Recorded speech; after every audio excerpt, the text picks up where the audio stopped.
ಗುರುಪೂರ್ಣಿಮೆಯಂದು ಅತ್ಯಂತ ಶುಭಯೋಗ. 2026 ಕುಂಭ ಸೇರಿ ಈ 5 ರಾಶಿಯವರಿಗೆ ಗುರುವಿನಿಂದ ಒಲಿಯುವುದು ಹಣ, ಅದೃಷ್ಟ. ನಮಸ್ಕಾರ ಸ್ನೇಹಿತರೆ, ಶಿವಲೋಕ ಚಾನಲ್ಗೆ ಸ್ವಾಗತ. ಗುರುಪೂರ್ಣಿಮೆಯಂದು ಗುರು ಚಂದ್ರನ ಸಂಯೋಗದಿಂದಾಗಿ ಗಜಕೇಸರಿ ಯೋಗ ರೂಪುಗೊಳ್ಳುವುದು. ಇದರಿಂದ ಗುರುದೇವ ಕೆಲ ರಾಶಿಯವರಿಗೆ ಹಣ, ಅದೃಷ್ಟವನ್ನು ಕರುಣಿಸಲಿದ್ದಾನೆ. ಹಾಗಾದರೆ ಈ ಸಮಯದಲ್ಲಿ ಯಾವ ರಾಶಿಯವರಿಗಿದೆ ಗುರುವಿನ ಅನುಗ್ರಹ ಎಂದು ತಿಳಿಯಿರಿ. ಆಷಾಢ ಮಾಸದ ಹುಣ್ಣಿಮೆಯ ದಿನ ಆಚರಿಸಲಾಗುವ ಗುರುಪೂರ್ಣಿಮೆ ಇನ್ನೇನೂ ದೂರವಿಲ್ಲ. ಅಜ್ಞಾನದ ಕತ್ತಲನ್ನು ಒಡೆದು ಅರಿವಿನ ಬೆಳಕು ಚೆಲ್ಲುವ ಗುರುಗಳಿಗೆ ಗೌರವ ಹಾಗೂ ಕೃತಜ್ಞತೆ ಸಲ್ಲಿಸುವ ವಿಶೇಷ ಹಬ್ಬವೇ ಗುರುಪೂರ್ಣಿಮೆ. ಜುಲೈ 29ರಂದು ಗುರುಪೂರ್ಣಿಮೆ ಇದೆ. ಜ್ಯೋತಿಷ್ಯದಲ್ಲಿ ಈ ದಿನ ತುಂಬ ವಿಶೇಷವಾಗಿರುವುದು. ಏಕೆಂದರೆ ಈ ದಿನ ಗುರು ಹಾಗೂ ಚಂದ್ರಗ್ರಹಗಳು ಪರಸ್ಪರ 7ನೇ ಮನೆಯಲ್ಲಿ ಸಂಚಾರ ಮಾಡುತ್ತವೆ. ಪ್ರಸ್ತುತ ಗುರು ಕಟಕ ರಾಶಿಯಲ್ಲಿ ಇದ್ದಾನೆ. ಜುಲೈ 28 ಸಂಜೆ 7:37ಕ್ಕೆ ಚಂದ್ರ ಮಕರ ರಾಶಿಗೆ ಸಾಗುವುದು. ಕಟಕ ರಾಶಿಯಲ್ಲಿ ಇರುವ ಗುರು ಚಂದ್ರುವಿನಿಂದ 7ನೇ ಮನೆಯಲ್ಲಿ ಸಾಗುತ್ತಾನೆ. ಚಂದ್ರ ಕೂಡ ಗುರು ಇರುವ ಸ್ಥಾನದಿಂದ 7ನೇ ಮನೆಯಲ್ಲಿ ಸಂಚಾರ ಮಾಡುವುದು. ಇದರಿಂದಾಗಿ ಜ್ಯೋತಿಷ್ಯದಲ್ಲಿ ಅತ್ಯಂತ ಶುಭಯೋಗಗಳಲ್ಲಿ ಒಂದಾದ ಗಜಕೇಸರಿ ಯೋಗ ರೂಪುಗೊಳ್ಳುತ್ತದೆ. ಗುರುಚಂದ್ರರಿಂದ ಸೃಷ್ಟಿಯಾದ ಗಜಕೇಸರಿ ಯೋಗ ವ್ಯಕ್ತಿಗೆ ಅದೃಷ್ಟ ಮತ್ತು ಆರ್ಥಿಕ ಆದಾಯವನ್ನು ನೀಡುತ್ತದೆ. ಗುರು ಜಾತಕದಲ್ಲಿ ಬಲವಾದ ಸ್ಥಾನದಲ್ಲಿ ನೆಲೆಗೊಂಡರೆ ದುಷ್ಟಶಕ್ತಿಗಳು ದೂರವಾಗುತ್ತವೆ ಮತ್ತು ಸಂತೋಷ ಮನೆ ಮಾಡುತ್ತದೆ. ಯಾಕೆಂದರೆ 9 ಗ್ರಹಗಳಲ್ಲಿ ಗುರುವನ್ನು ಮುಖ್ಯ ಮತ್ತು ಶುಭ ಗ್ರಹ ಎಂದು ಪರಿಗಣಿಸಲಾಗುತ್ತದೆ.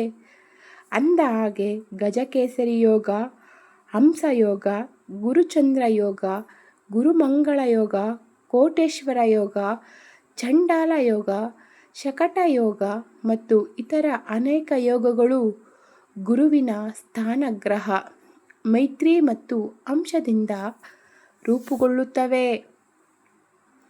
ಗುರು ಮತ್ತು ಚಂದ್ರರ ಸಂಯೋಗ ಮತ್ತು ಸಂಪರ್ಕದಿಂದಾಗಿ ಗಜಕೇಸರಿ ಯೋಗ ರೂಪುಗೊಳ್ಳುವುದು. ಹಾಗಾದರೆ ಜುಲೈ 29 ಗುರುಪೂರ್ಣಿಮೆಯಂದು ಒಂದಾಗುವ ಗುರುಚಂದ್ರ ಯಾವ ರಾಶಿಯವರಿಗೆ ಶುಭ ಫಲಗಳನ್ನು ನೀಡಲಿದ್ದಾರೆ ಎಂದು ತಿಳಿಯಿರಿ. ತಿಳಿಯೋದಕ್ಕೂ ಮುಂಚೆ ದಯವಿಟ್ಟು ಸಬ್ಸ್ಕ್ರೈಬ್ ಮಾಡಿ, ಸಪೋರ್ಟ್ ಮಾಡಿ ಮತ್ತು ನಿಮಗೆ ಏನನ್ನಿಸುತ್ತೆ ಅಂತ ದಯವಿಟ್ಟು ಒಂದು ಕಮೆಂಟ್ ಮಾಡಿ ತಪ್ಪುಗಳನ್ನು ತಿದ್ದಿಕೊಳ್ಳುವೆ. ಮೊದಲನೇದಾಗಿ ಮೀನರಾಶಿ. ಗುರುಪೂರ್ಣಿಮೆ ಮೀನರಾಶಿಯವರ ಬಾಳಲ್ಲಿ ನೆಮ್ಮದಿಯನ್ನು ತರುವುದು. ಈ ಕಾರಣದಿಂದಾಗಿ ಈ ಅವಧಿಯಲ್ಲಿ ವ್ಯಾಪಾರ ಮಾಡುವವರಿಗೆ ಉತ್ತಮ ಲಾಭ ಸಿಗಲಿದೆ. ಆರ್ಥಿಕ ಸ್ಥಿತಿಯಲ್ಲಿ ಪ್ರಗತಿಯ ಸಾಧ್ಯತೆಗಳೂ ಉಂಟು.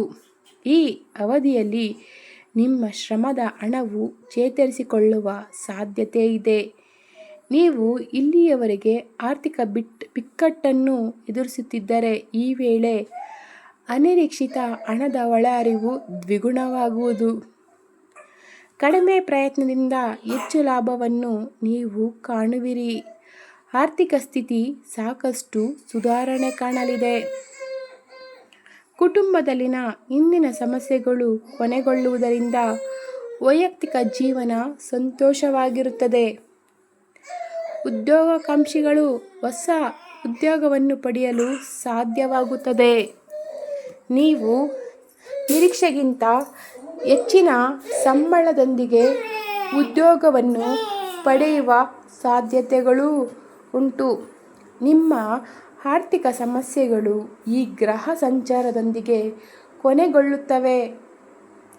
ಎರಡನೇದಾಗಿ ಕುಂಭರಾಶಿ. ಕುಂಭರಾಶಿಯವರಿಗೆ ಗುರುಪೂರ್ಣಿಮೆ ಸಾಕಷ್ಟು ಶುಭ ಫಲಗಳನ್ನು ನೀಡುವುದು. ಗುರುಪೂರ್ಣಿಮೆಯಂದು ಗುರು ಮತ್ತು ಚಂದ್ರ ಸಂಯೋಗ ಸಾಕಷ್ಟು ಶುಭ ಫಲಗಳು ಪ್ರಾಪ್ತಿಯಾಗಲಿವೆ. ಇದರಿಂದಾಗಿ ಸರ್ಕಾರಿ ಉದ್ಯೋಗಿಗಳಿಗೆ ಈ ಅವಧಿಯು ತುಂಬ ಅದ್ಭುತವಾಗಿರುತ್ತದೆ. ಹಣ ಆಗಮನಕ್ಕಿದ್ದ ಹಾದಿಗಳು ಸುಲಭವಾಗುವ ಸಮಯ ಇದಾಗಿದೆ. ಆರ್ಥಿಕ ಸ್ಥಿತಿ ಸಾಕಷ್ಟು ಸುಧಾರಣೆ ಕಾಣುವುದು. ಈ ಅವಧಿಯಲ್ಲಿ ಪ್ರಾರಂಭಿಸಲಾದ ಯಾವುದೇ ಕೆಲಸವು ಯಶಸ್ವಿಯಾಗುತ್ತದೆ. ಇದರಿಂದ ಭಾರಿ ಲಾಭವನ್ನು ನೀವು ಪಡೆಯುವಿರಿ. ಅಲ್ಲದೆ ವ್ಯವಹಾರ, ಉದ್ಯಮ ಹಾಗೂ ವ್ಯಾಪಾರಸ್ಥರಿಗೆ ಉತ್ತಮ ಲಾಭವನ್ನು ತರುವ ಹೊಸ ಒಪ್ಪಂದಗಳು ಸಿಗುತ್ತವೆ. ಸಮಾಜದಲ್ಲಿ ಗೌರವ, ಕೀರ್ತಿ, ಪ್ರತಿಷ್ಠೆ ಹೆಚ್ಚಾಗುತ್ತಾ ಆರ್ಥಿಕ ಸ್ಥಿತಿಯಲ್ಲಿ ಉತ್ತಮ ಪ್ರಗತಿ ಕಂಡುಬರಲಿದೆ. ಮೂರನೇದಾಗಿ ವೃಶ್ಚಿಕ ರಾಶಿ. ಗುರುಪೂರ್ಣಿಮೆಯಂದು ರೂಪುಗೊಳ್ಳುವ ಗಜಕೇಸರಿ ಯೋಗ ವೃಶ್ಚಿಕ ರಾಶಿಯವರ ಬಾಳಲ್ಲಿ ನೆಮ್ಮದಿಯನ್ನು ತರುವುದು. ಇದರಿಂದ ನೀವು ಮಾಡುವ ಕಾರ್ಯಗಳಲ್ಲಿ ಲಾಭ ಹೆಚ್ಚಾಗಲಿದೆ. ನಿಮ್ಮ ಖ್ಯಾತಿ ಮತ್ತು ಸಾಮಾಜಿಕ ಸ್ಥಾನಮಾನ ದ್ವಿಗುಣವಾಗುವ ಸಮಯ ಇದು. ಈ ಯೋಗ ನಿಮ್ಮ ಕಠಿಣ ಪರಿಶ್ರಮಕ್ಕೆ ತಕ್ಕ ಫಲವನ್ನು ನೀಡುವುದು. ಇದು ಎಲ್ಲ ಪ್ರಯತ್ನಗಳಿಗೆ ಉತ್ತಮ ಯಶಸ್ಸನ್ನು ತಂದುಕೊಡಲಿದೆ. ವಿಶೇಷವಾಗಿ ಈ ಯೋಗ ಉದ್ಯಮಿಗಳಿಗೆ ಪ್ರಮುಖ ಯೋಜನೆಗಳಲ್ಲಿ ಯಶಸ್ಸನ್ನು ನೀಡುತ್ತದೆ. ಇದರಿಂದ ನೀವು ಉತ್ತಮ ಬೆಳವಣಿಗೆಯನ್ನು ಕಾಣುವಿರಿ. ಕೆಲಸದಲ್ಲಿರುವವರು ಬಡ್ತಿ ಅಥವಾ ಸಂಬಳ ಹೆಚ್ಚಳದಂತಹ ಸಕಾರಾತ್ಮಕ ಪ್ರಯೋಜನಗಳನ್ನು ಅನುಭವಿಸುವವರು. ಇದು ವೃತ್ತಿಜೀವನದ ಪ್ರಗತಿಗೆ ಅವಕಾಶಗಳನ್ನು ನೀಡಲಿದೆ. ಆರ್ಥಿಕವಾಗಿ ಇದು ಅನಿರೀಕ್ಷಿತ ಆರ್ಥಿಕ ಲಾಭಗಳು ಮತ್ತು ಹಿಂದೆ ಸಿಲುಕಿಕೊಂಡಿದ್ದ ನಿಧಿಗಳ ಚೇತರಿಕೆಗೆ ಇದು ಸೂಕ್ತ ಸಮಯವಾಗಿದೆ. ಈ ಅವಧಿಯಲ್ಲಿ ಹೂಡಿಕೆಗಳು ದೊಡ್ಡ ಲಾಭವನ್ನು ನೀಡುತ್ತವೆ. ಮೂರನೇದಾಗಿ ತುಲಾರಾಶಿ.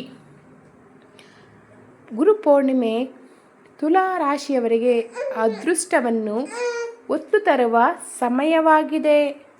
ಜುಲೈ 29ರಿಂದ ತುಲಾರಾಶಿಯವರ ಬಾಳಲ್ಲಿ ನಾನಾ ಬದಲಾವಣೆಗಳಾಗುವ ಲಕ್ಷಣಗಳೂ ಉಂಟು.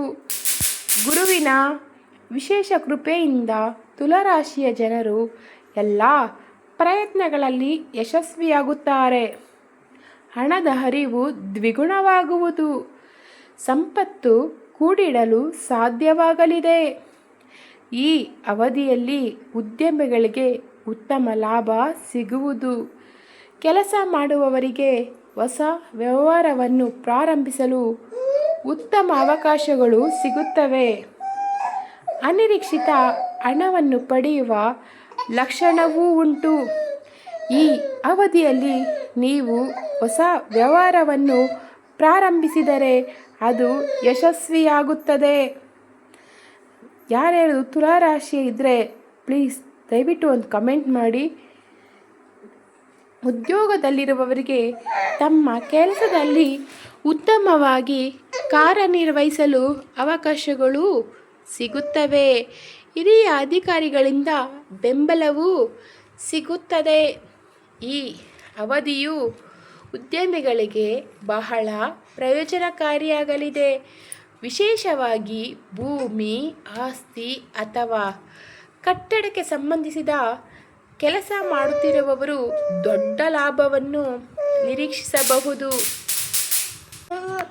ವಿವಿಧ ಒಪ್ಪಂದಗಳಿಂದ ದೊಡ್ಡ ಲಾಭ ಗಳಿಸುವ ಸಾಧ್ಯತೆಗಳೂ ಕೂಡ ಇವೆ.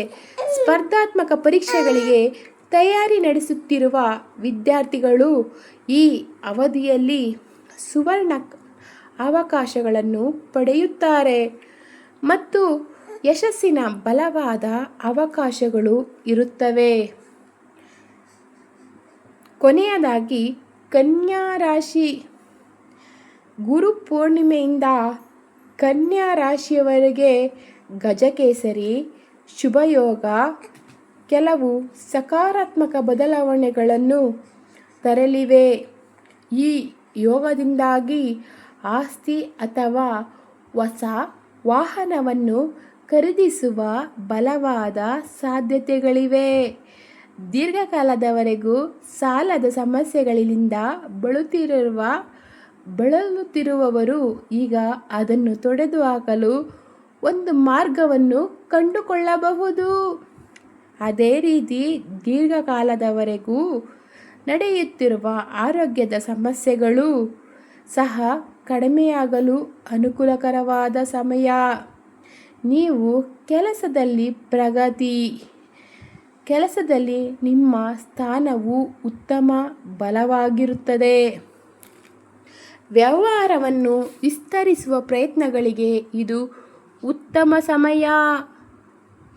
ಹೊಸ ಉದ್ಯೋಗಗಳನ್ನು ಹುಡುಕುತ್ತಿರುವವರಿಗೆ ಈಗ ಅಪೇಕ್ಷಿತ ಕೆಲಸ ಸಿಗುತ್ತದೆ. ನಿಮ್ಮ ವೃತ್ತಿಯಲ್ಲಿ ನಿರೀಕ್ಷಿತ ಲಾಭವನ್ನು ಪಡೆಯುವಿರಿ. ನಿಮ್ಮ ಕುಟುಂಬ ಸದಸ್ಯರೊಂದಿಗೆ ಗುಣಮಟ್ಟದ ಸಮಯವನ್ನು ಕಳೆಯುವಿರಿ.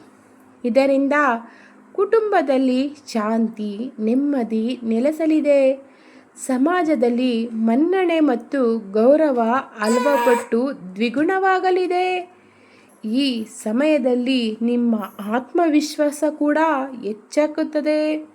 ಆದರೆ ನಿಮ್ಮ ಆರ್ಥಿಕ ಸ್ಥಿತಿ ಬಲಗೊಳ್ಳುವುದು. ಒಟ್ಟಾರೆಯಾಗಿ ಇದು ನಿಮ್ಮ ಜೀವನದಲ್ಲಿ ಸುವರ್ಣ ಅವಧಿಯಾಗಿದೆ. ದಯವಿಟ್ಟು ಸಬ್ಸ್ಕ್ರೈಬ್ ಮಾಡಿ.